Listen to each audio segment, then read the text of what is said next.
Hello and welcome to this channel, everybody. This is the Eradicator, not that guy on TV. I don't know who that guy is, but definitely that looked a little bit cheesy and cringeworthy.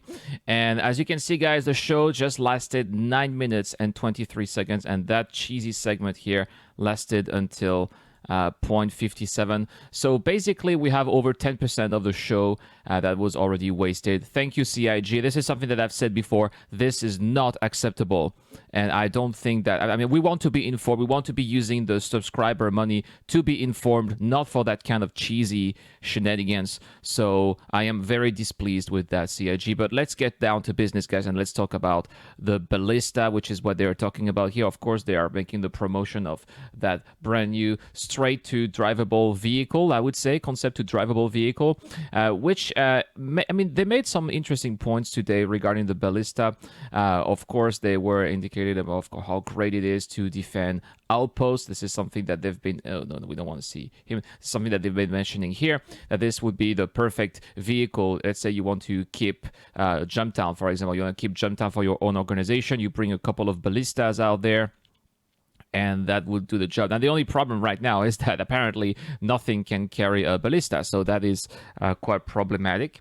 I don't think people would actually drive from the nearest station all the way to Jumptown. I think that would be quite problematic. So probably we need a bigger ship. Maybe the Ballista is going to be deployable in the 890 jump. They didn't mention that, but that would make sense since it's a huge ship and it's going to have huge cargo facilities. So why not? They also mentioned about how it is going to be the first, actually how it is the first vehicle in the verse to have a fully rotatable turret. This turret can rotate at a 360 degrees angle, and it actually also is the only so what I'm saying is that it's the only missile turret in the game right now.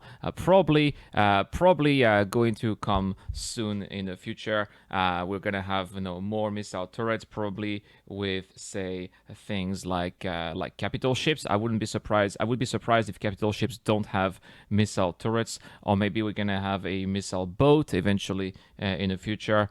Thinking of a capital ship similar to the Ballista, but with missiles. I don't know.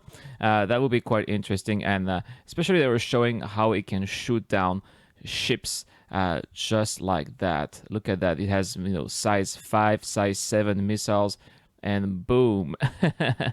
Yeah, this is quite impressive. Next, well, it's not just, I mean, there's nothing else that we didn't know about the Ballista, so we're gonna talk next about the 890 jump.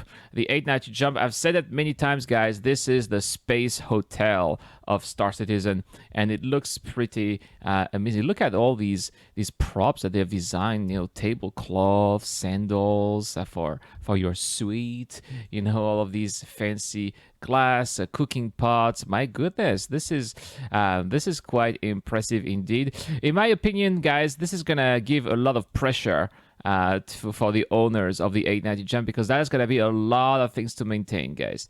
That's going to be a lot of things to maintain. That's going to be very expensive, and you're going to have to make sure that you know how to market your 890 jump in the verse. Otherwise, I think you're going to lose a lot of money if you don't. Look at these bottles of champagne. I hope it's real champagne and not sparkling wine from anywhere else. That wouldn't make sense, right? Anyway, let's continue, and we're going to talk about now. Oh yeah, a little bit of art. They were also showing the art.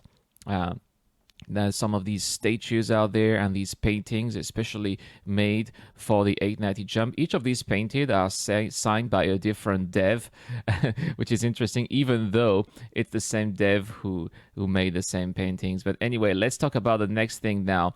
And this is something that I find very exciting, guys. Melee combat, yeah, fist fights, that's what I'm talking about. This is what I'm very anticipating. This is actually one of my favorite features from Kingdom Come Deliverance, and I'm so happy that this is a feature that's also coming to Star Citizen. We are expecting this for Star Citizen 3.8, so we're 5 months down the line. So it's a very first, not iteration, but this is the very first work. Look at all these animations with these elbows and these arms stretching forwards, back and forth. That is pretty cool in my opinion. I really like what I'm seeing here. So I was really glad to see this little preview, or at least ongoing work of what's happening right there for Star Citizen Alpha 3.8.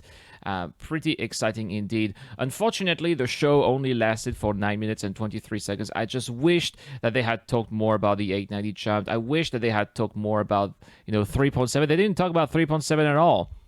So that is a bit disappointed. That's what these new Star Citizen series, I should say, is supposed to be about. But yeah, no news about 3.7. Hopefully, it's going to come out next week. Hopefully, we're also going to have some more updates to the roadmap tomorrow. We'll see, guys. Anyway, that's all for this video, guys. I was pretty happy to see it anyway, despite the short length that Inside Star Citizen was back. Tell me what you guys think about this episode. Do you also think that it is too short and you don't want to see that fluff? Tips, tell me in the comments down below. Also, big thanks to everybody who contributed to making this content possible. So you guys absolutely rock.